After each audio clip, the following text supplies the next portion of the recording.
60 million metric ton is the total feed production of the country, out of which 40 million metric ton is poultry feed. Out of the 60 million metric ton, our sector consumes almost 23 million metric ton of corn. And the balance is the byproducts of the oilseed and starch industry, which goes as protein source. Corn is purely energy source.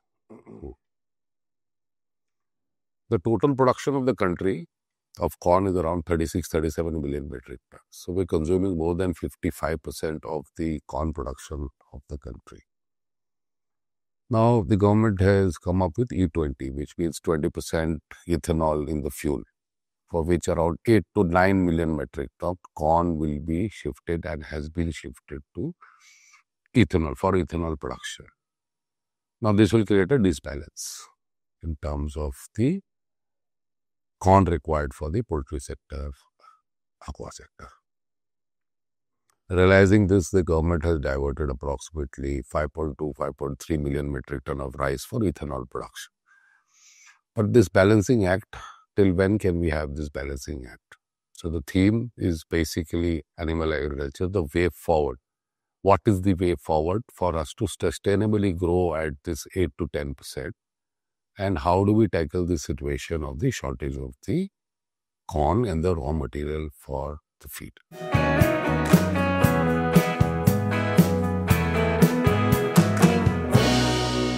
So Viksit Bharat, yes, of course, we should be moving towards a developed nation. But to move towards a developed nation, we have to have the kind of productivity also to be able to feed the sectors. And I can say only about our sector is that for our sector to grow, as I said earlier, sustainably, we would require a lot of raw material. Now, corn productivity in India is approximately average of 3 to 3.5 metric ton per hectare. Whereas a country like US, for example, has a productivity of 11 to 12 metric ton per hectare. Now, if India can achieve this, then there would be no shortage of this kind of raw material. So the idea is good. The aim is fantastic. We should, but we will only be able to get there once we resolve all these small hiccups and get our productivity in order, because we've essentially been exporters of agri-products, but now we're slowly becoming importers of agri-products, especially edible oil. Almost 40-50% of the country's edible oil is imported. So everything is linked to productivity. I'm sure we have ICAR. There must be a lot of studies, but it's all about the government actually getting involved, making policies, and being able to pass on the technology and take care of the farmers, increase productivity. And only then we can head towards the Viksit Bharat as far as our sectors are concerned.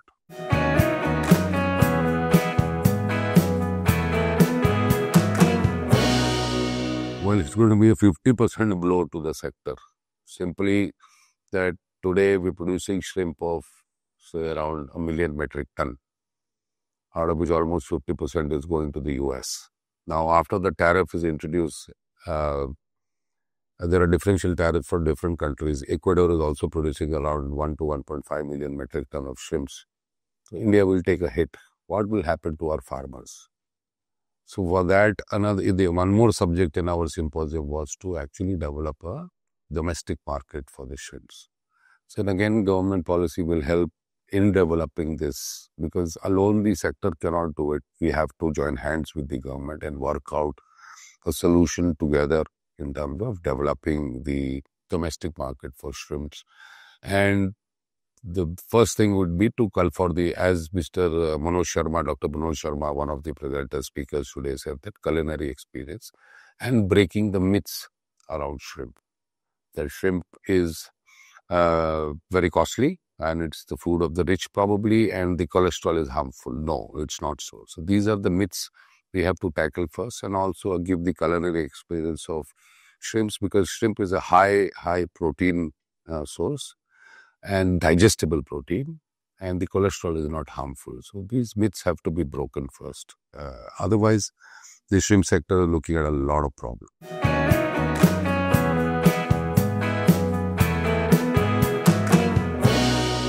As of now, the knee-jerk reaction would be for shrimps.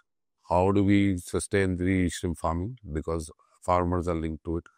Number two is the availability of the raw material for producing feed. If we want to head towards Viksit Bharat and sustainably grow at the same pace of 8 to 10%, a lot of raw material will be required. So, as the minister said yesterday in the inaugural program, Band Kamre Khuli Baat, closed doors, open talk. So, I think that's a good move as a first step forward, and we look forward to such type of interaction to be able to resolve.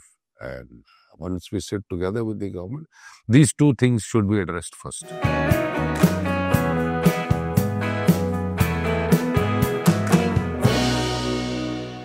For shrimps, yes. For example, India signed India-UK FTA, where the shrimps is 0% import in UK.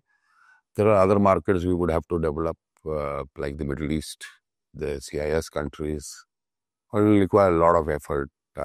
Sure, MPDA, Marine Product Export Development Authority, would also be conscious of this.